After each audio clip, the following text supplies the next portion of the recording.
Alright, welcome back to the Acer Team Strike Up Season 3. This is going to be Evil Geniuses versus Team Liquid.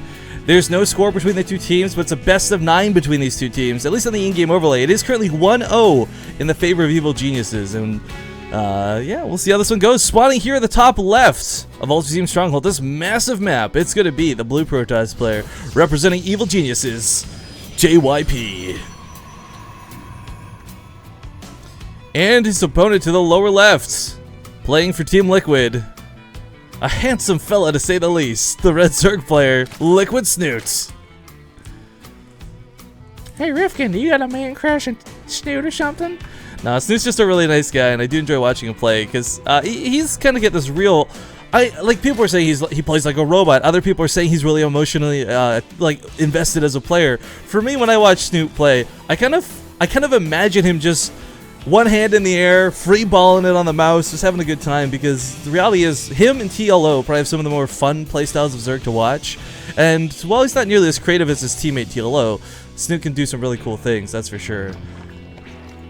My hopes do go out for him in this one, but Team Liquid, of course, can't show too much bias here. Evil Genius is going to be the counterpart here. I mean, this is a kind of a smart pick too. Like I said earlier in game number 1, I'm not too surprised they picked Snute for game number 2. I mean, that's the advantage of the Acer Team Strike Up. You know who you're playing, whereas it's a minor advantage, because let's be honest, you have to lose to get the advantage, quote unquote, but still, to be able to come up against JYP and say, alright, we're going to send out someone who is really good, Zerg versus Protoss, let's have this rock and roll. So hopefully Snute can make this happen. Of course, really well known for his swarm host antics on Twitter, I think, above anything else. It's funny, because I think we all know where swarm hosts are in StarCraft 2 right now. What I like about Snute is that he embraces it, calls them like cash hosts and things, and just posts dumb pictures all the time. Probably my favorite thing, and what helps me enjoy his game styles is just the fact that I know he's got a really great out-of-game personality too. But JYP again, you know, he surprised me in game number 1. Oh, I shouldn't say surprised necessarily. It was a blink call it, or not a blink call, but it's just blink period.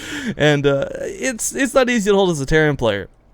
I don't think he's gonna find quite the same easy win, so to speak, and it's so strange to say that, because again, it's Tasia, right? Like, who easy wins versus Tasia, but Snute should be able to put up a pretty good fight, I think. Now, he did take his natural in base. I'm a big fan of Zerg players who've been looking to take their natural base at the 3rd location.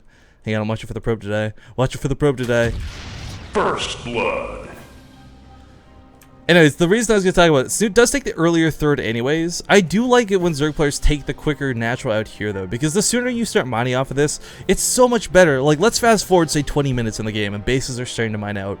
You'd rather have this base mined out and mining from this base than vice versa, if you can afford the opportunity. But playing against JYP, I think a big part of why he didn't extend it that early is the fear that JYP may come at him hard with some gateway pressure, may hit him with something they can't quite hold. Now this is kind of cool too. I've not seen any Protoss player really do this, but goes out of his way to put a cannon at the top of this ramp. Normally the choke seems to be enough, but in this scenario, the cannon, I guess, was the Felt's addition. I mean, if you're playing against someone like Ace or Bly, it's a different story altogether, because then you want to have cannons now, because you know he's coming at you with a lot of aggression early on, right? But not against Snute. It's just uncharacteristic, but I guess safe than sorry is not. It's not a big investment. Again, 150 minerals. I'm making a big deal about this, just trying to think about the thought process behind it, but lots of workers still in gas. Didn't do any sort of 2-on-2 or 1-on-3 sort of BS. He's actually looking to advance his tech. So we're going to see Snute actually put an Overlord in here really boldly early on. I mean, you know the timing of a Stalker is not going to be out until the 6-minute mark, like at the earliest anyways. So still flitting Overlord past this is a little bit bold, call it that. But will he see the Stargate's going to be the big question. Lately we've been talking and seeing, especially not just in the Acer Team Strike Up, but like the weekly casts we do in the bigger tournaments, players have been starting to put their tech more towards the middle central parts of their bases versus Zergs, whether it's Terran, whether it's Protoss, or whether it's a Zerg versus Zerg. We're seeing Spires come down, Starports go over here. And a big part of this is because the Overlord, as we see from Snute, it goes up, it goes right, it goes above. The second Overlord usually over here hovering, but rarely do Overlords traverse the path over here or inside the ramp to the natural. So I don't think he's going to get to see the Stargate for quite some time, and that could be very unfortunate. If JYP goes Phoenixes, which he is, okay, cool. I was going to talk about the alternative possible oracles, but the Phoenix opener is really strong, and I think it's always been strong, but players get kind of tempted with the I don't know, the desirable Oracle. It looks really sexy, and the damage it can do, the potential it has is awesome. And it doesn't take nearly the same amount of micro as Phoenix's, but I think you get a lot more return out of your investment if you go with Phoenix's and can control them nicely. You don't even have to go for the Andean Pulse Crystals in the late game for that range bonus. You can just have naked Phoenix's and get good use out of them. So he does clean up the Overlord. Now Snute knows what's up. We're probably going to see Spore Crawlers, yep, already coming down. Now, there's kind of this number. You'll see stingy Zerg players. You'll see confident Zerg players. It doesn't really matter what type of Zerg player you are. The bottom line is, if your opponent goes for 5 Phoenixes, you're going to need 2 Spore Crawlers per mineral line to make sure that you don't take heavy losses. 1 in a Queen, it'll keep the Phoenixes from getting a lot of free kills, but they'll still dive in, they'll still get kills, and they may even pick off Queens in the process. But this ramp is going to guarantee that Lings are not going to be able to do too much for the time being. He may try and bust through and catch him off guard later, but to go up this ramp at all, even with just a sentry, even without a sentry, even with just a zealot in hold position would be just suicidal.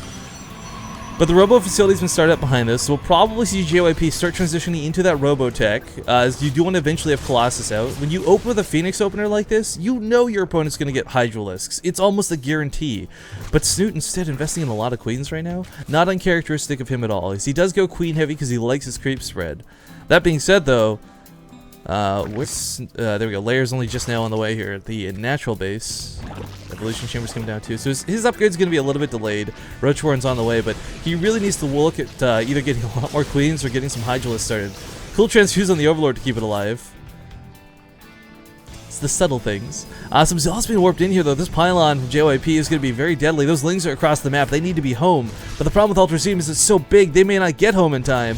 These Zealots are going to do a ton of damage to these Queens. Granted, they're behind the mineral lines hiding, but the Phoenixes can come just lift them up. Transfuse on the Spore Crawler, but there we go. Like I said, Graviton Beams start going off on the Queens. Drones are kind of being stacked up right now trying to avoid death, and I don't even know if there's enough Lings here. Snute did just make a fresh batch of them, and the Hydralisk Den is completing soon. But Queens are going to go down, drones have been slaughtered, and these Zealots are getting work done. I like these, put them inside the mineral line too. JYP taking extra special care to make sure he can maximize the damage while minimizing his losses. I mean, he's going to lose everything anyways, but still. Takes out a lot more Lings than he otherwise would have. Phoenix is going to actually kill a lot of Overlords now for free, which kind of sucks for Snute. This may just supply block him. Yeah, I think if he gets this last 2, but the Spore Crawlers finish up just in the nick of time. Drone's still going down to this though, and the Zealots are so close to dead, but not quite yet. There we go, finishes it up. Meanwhile, Phoenix is in. I didn't even catch this. JYP with the sneakiest probe. When did he get into the main to build a pylon? Much less warp units in. Snute cannot be happy that he allowed this to happen. I didn't see it happen, and I'm certain he didn't either. So now we got some Spore Crawlers being repositioned. We got some Lings that have just been made. They've got to deal with these Zealots, and luckily though, because he's investing in a lot of Lings instead of Hydralisks, the Phoenixes can't stop this. But the Zealot positioning is so good, and that +1 weapon upgrade makes it so they 2-shot the Zerglings instead of 3-shotting them. So we see Snute just getting absolutely massacred by Zealots. And this pylon in the main is such a dick. But JYP is looking really good right now, and honestly, unless Snute can make a huge, I don't know, just if he makes the Hydralisks, the problem is they come out one at a time, so the Phoenixes pick them off. That's why he's got these Spore Crawlers down. But he can't use anything to clean this up. He's taking so many losses. Resources losses looking devastating for Snute compared to JYP. And JYP's only been investing minerals, guys. I don't believe he's lost a single unit that caused gas. No, he lost 1 Phoenix. My mistake. He lost 1 single Phoenix. But because the Spore Crawlers were pulled from the natural to position over here around the pylon, this leaves this mineral line open. Overlord's going down once again, and drones are being Graviton beamed up like crazy. The Queen gonna fall as well. And this is looking pretty bad for Snute. JYP, by the way, he's thrown down a 3rd behind this. It's not like this is an all-in. This is 5 Phoenixes harassed with some Zealots that got mixed in. Zealots, by the way, that should have never been able to do that. I mean, the pylon over here towards the 3rd, granted, yes, this will happen. You warp in 7 Zealots, ends up being the magic number, and you focus on hatcheries sometimes, and players get kills.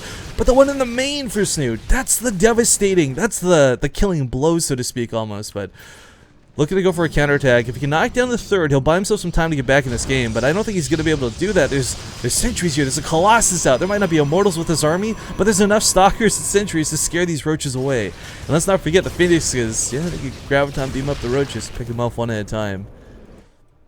For Snute in this scenario, normally the typical response is you see Phoenixes, get another base, take a 4th, take a 5th. Phoenixes cannot Graviton beam them, and the harass will not be that effective. But because the pylon was here, because he took so much damage, because he doesn't have the excess of drones, he doesn't have the economy to do this. And now Snute's just kind of in a bit of trouble, I'd say. JYP coming across the map with his army, roaches being picked up on the retreat. Couldn't even get that pylon, sadly. And I don't know, guys. It's looking pretty rough. We do have Pathogen Glands on the way. Pathogen Glands, if we can get a good fungal growth off and some infested Terrans, they will kill the Phoenixes. But the Phoenixes are not the threat right now. It's going to be that Colossus, and there are not enough fungal growths in the world to kill this Colossus. They might kill the ground forces, allow them to hold on a little bit longer. Or maybe the Colossus walk in range of a Spore Crawler and get fungled? Hell if I know. But for Snute, this is going to be a tough hold. The Viper Edition's really nice too. I'd say almost necessary, but it's not going to be able to be utilized until the Phoenixes are taken care of, because the Phoenixes will kill the Vipers. Everything JYP has right now, it's not your typical 200 death ball you're used to seeing, but it's equally deadly. Force Field's going down, and Roach is being picked apart. A Time Warp goes down as well, kind of just insult to injury. But some decent fungals going off on the army, however, none landing on top of the Phoenixes. Starting to lose them to the Spore Crawlers, but not really that big of a concern. Snute left with almost nothing right now. 6 Roaches, 3 Infestors, 1 Viper. I hate to be that guy, but I think this is pretty much over. More Vipers spawning, but they're going to get picked off as they get out here. If you had more Abducts, if you had more Blinding Clouds, if you had more units, this might look a little bit different. But the last few Roaches being force fielded away. Zergling's trying to get on top of this, but Zerglings versus Colossus Beams, we all know how that goes. And yeah, this is looking pretty bad for our Liquid player. Drones are just kind of chilling. Because, you know, what is he going to do? Pull him into the Stalkers? One last hurrah, maybe? Trying to fight around the Spore Crawler, though. I'll give it to Snute. Like, this is not going well for him, but he's still making the best out of this horrible situation. He gets a Colossus kill, forces a big blink dive forward from JYP, but there's no Spine Crawlers to cover this. Last couple of Vipers have been picked off by the Phoenixes, and good game finally called here. Evil Geniuses, JYP will take game number 2, giving Evil Geniuses a 2-0 lead over Team Liquid. When did JYP get this good? Yeah, right? Right? Nothing against JYP, but like I said in the first game, I was surprised to see him come out because he's not been the prominent player, like say Jaedong, for example. But 2 victories in his pocket over Team Liquid and over 2 really talented Team Liquid players, 2 Snute and Tasia both going down.